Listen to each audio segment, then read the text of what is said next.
Goods na guys. Ayun o. Perma na daw.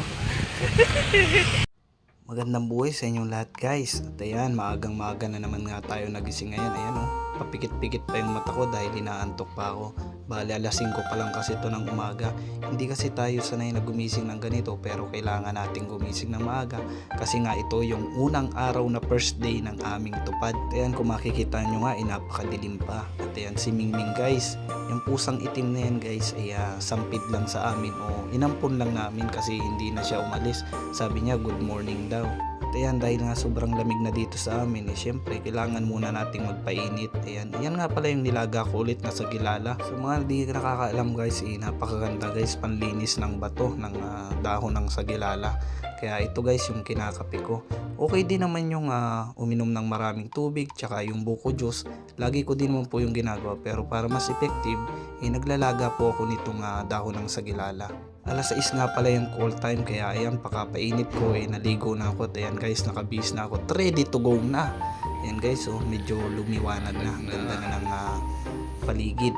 Medyo makulimlim lang guys at mahangin dahil meron daw sama ng panahon.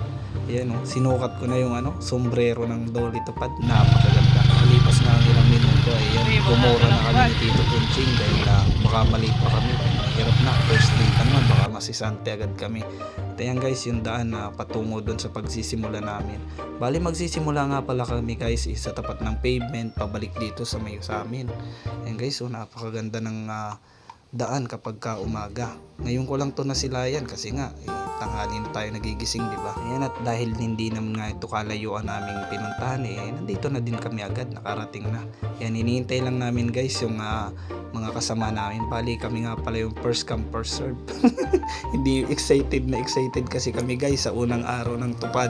Meron daw kasing premyo yung laging maaga pumunta. At ayan guys, mga ilang minuto nagdadatingan na yung mga kasama namin. At ayan nga, nagsimula na kami guys. Ayan, syempre magpanggap muna tayo na masipag ngayon. Sa bahay hindi tayo nagaganito, pero dito kailangan. Maraming makakakita na dumadaan dito.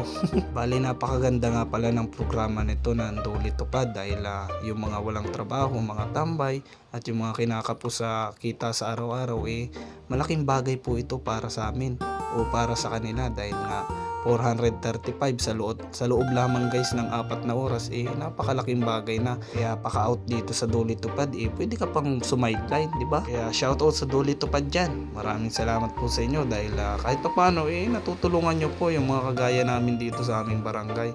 Guys, yung bahay ni paring Liboy jackpot naman sa inyo po, di naman alam ang gagataan. Ayun yung bahay niya, kadapa na.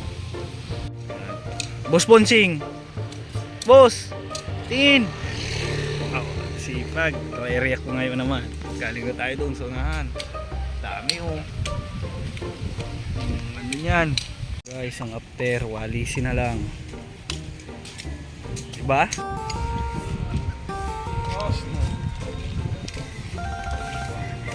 At ayun na nga guys, fast forward tayo, makalipas ang 4 na oras, tagumpay! Pag-asa na ito guys. All goods na guys. Perma na daw.